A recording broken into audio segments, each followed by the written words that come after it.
Well, folks, what I want to do today is talk to you about motivation. Because it doesn't matter what kind of secrets I can share with you, or how many techniques or strategies, or talk about all the money I've made and all these deals and everything, and how to do it, how to analyze them. All that means nothing if you don't care enough about it to take action. Okay? And we're all human. I mean, I've struggled with my own motivation in so many levels, in so many ways over the years, that I've learned a lot about it, and I understand how it's not easy. It's different for each of us, and it's different for each of us at different times in our lives, and it's different for each of us at different times in our lives in different endeavors. So there's no one size fits all, and there's no easy answer. There's not even a real situation where people can just generalize it to, well, if you do this, you do that, then you'll get this. Because real estate is an art as much as it is a science. It's more an art. So it's a business, it's an opportunity, it's an entrepreneurial endeavor. So let's just take a minute and let me see if I can, I don't know, charge your batteries up a little bit, give you some motivation, okay? And the best way I know how to do that is to share my own experiences and just tell you how real this is, okay? For me, I was broke at 30 years old. And when I say broke, I was making $150,000 a year as a real estate agent. But the market turned on me in 1990, and I got caught in a whipsaw because I was stupid, spent money beyond my means, you know, Mercedes and Rolexes and all that crap. And like a lot of young people do. Had 3 kids and a wife, you know. I mean, it's not like I was a carefree idiot and I was working 80 hours a week. But nevertheless, went broke, okay? So I had the ultimate motivation, okay? Because I didn't want my family to be out on the street. I didn't want to lose everything that we had, and I didn't want to cause that kind of a pain both to myself or my family. So it wasn't an option for me. I was going to dig out of this hole, and I did. And I had to fetch around, and I had a lot of different experiences and searching for meaning and whatever. And long story short, I ended up working hard as always. Nothing different there. I always worked hard. I was never lazy. It wasn't that. What happened was I decided to start investing in real estate on the side. I couldn't do it very much because I basically didn't have the money. I didn't have the time because I was so busy doing my job, you know, to pay the bills and create income. It's just like anybody, right?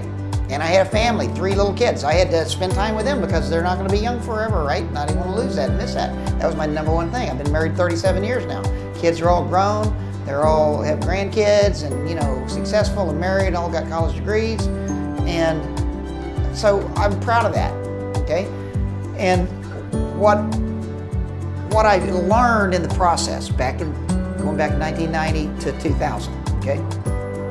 And I actually became retired and rich, I guess you'd say, multimillionaire, in 2007 timeframe, 2006. I went back to law school. I retired and went to law school at 2006, just for fun. 1996. Wow, wrong decade. So 1990 I was broke. 1996 I was retired. Okay, and the reason that happened is because of real estate investing, which means just what I'm saying, part-time, on the side, spare time, real estate investing. And what that meant to me exactly is the same thing I'm teaching now, the same thing I'm doing now, the same thing I've been doing for the last, since 2011. I've gotten a whole bunch of new units, rentals properties of my own, and I'm doing the exact same thing, nothing different. And what I did was I said, okay, learn the game. How does this work? I was a real estate agent, but I wasn't an investor, right? So I had to learn that, even though I'd done it before, back in the 70s. But then I got carried away with life, college, getting married, having kids, all that stuff, and I didn't get back to it. So it was really in the 90s where I really started getting into real estate investing more and more and learning again. What that boiled down to me was, okay, go out and learn from who has done it and who's doing it. There wasn't much internet at that time. It was pretty new. So they had all the infomercials on TV, you know, Carlton Sheets and all these other, you know, infomercial type, you know, Robert Kiyosaki, Rich Dad, Poor Dad, all these different things had training programs that you could buy video courses. There were, like VHS tapes or cassette tapes, if you all can even remember those. Amazing, as time flies, technology. Before CDs, before CD-ROMs or any of that good stuff, or certainly DVDs. So I bought all those I could afford, and I learned about it, and I studied it, and I read books, and just dreamed about it in my spare time instead of reading novels or watching TV all the time. I did that. That was my hobby and my passion. And as a result, I finally screwed up the courage to go and start. And I remember how it was. It was a little bit scary because you don't know. I mean, you can't, it's foolhardy to be overconfident and, rambunctious and balls to the wall out there when you don't know what you're doing. That would just be stupid because you can really run into a problem. So, and I had responsibilities like all of us. So I, had a little measured approach, but I was basically I pushed through my own fear and I was confident enough to go do it.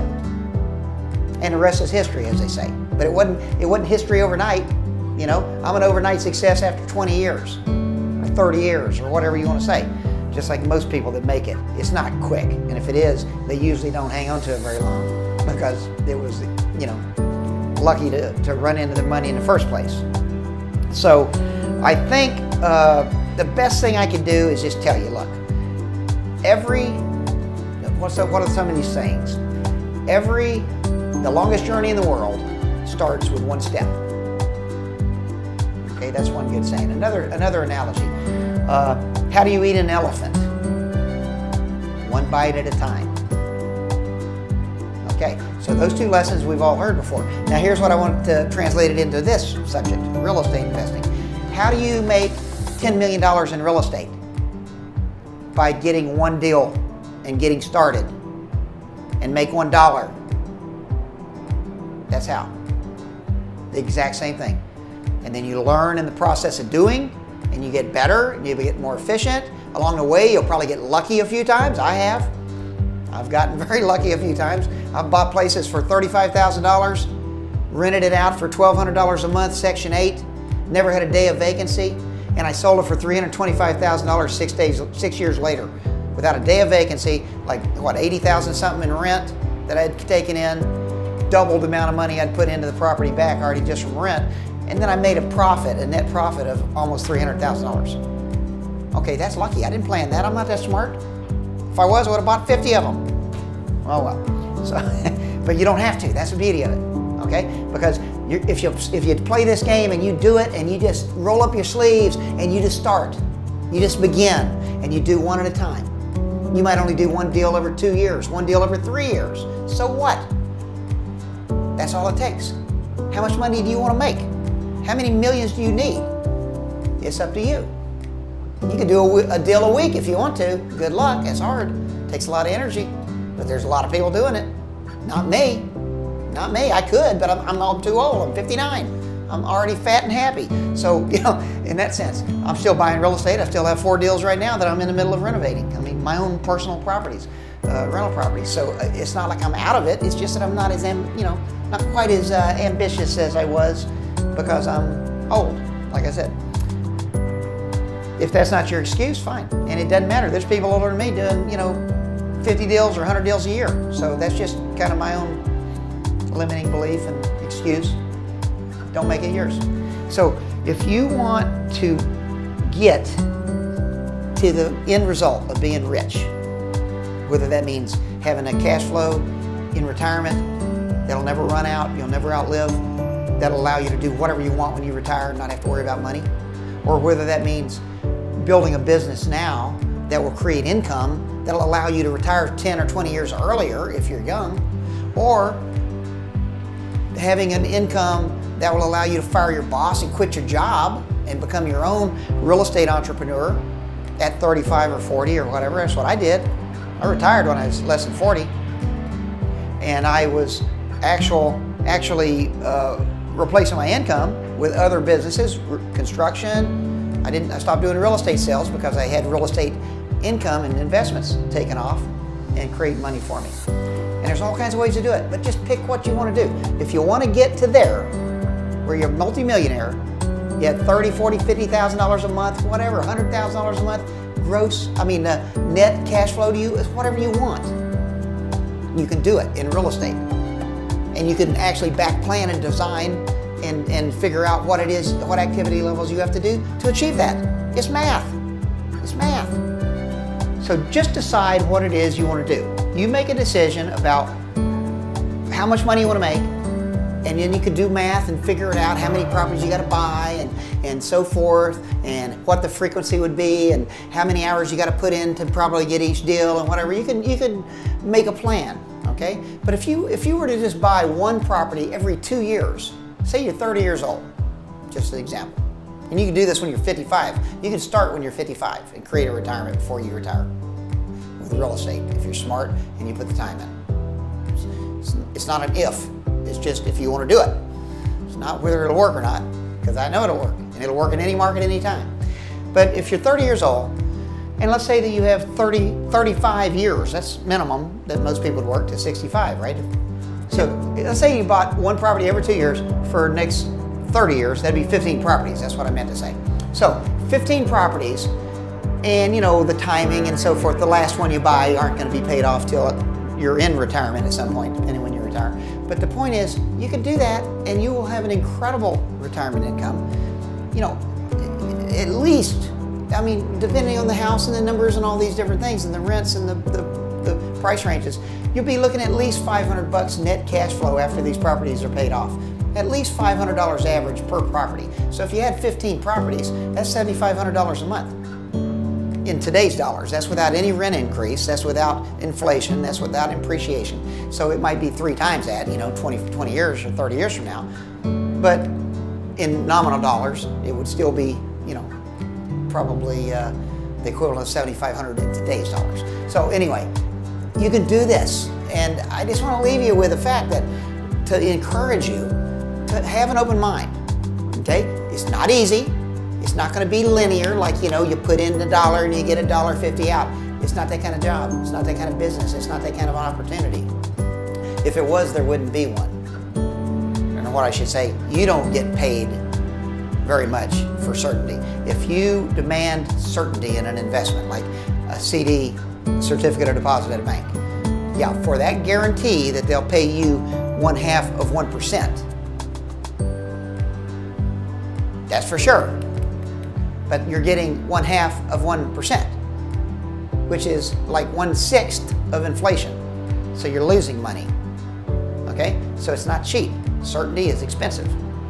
If you're willing to take risk and accept uncertainty, that's where the big money's made. Doesn't matter what field you're in, doesn't matter what business you're in.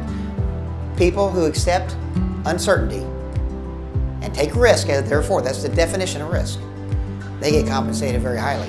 Not all the time. Sometimes they get screwed. Sometimes they lose. So what?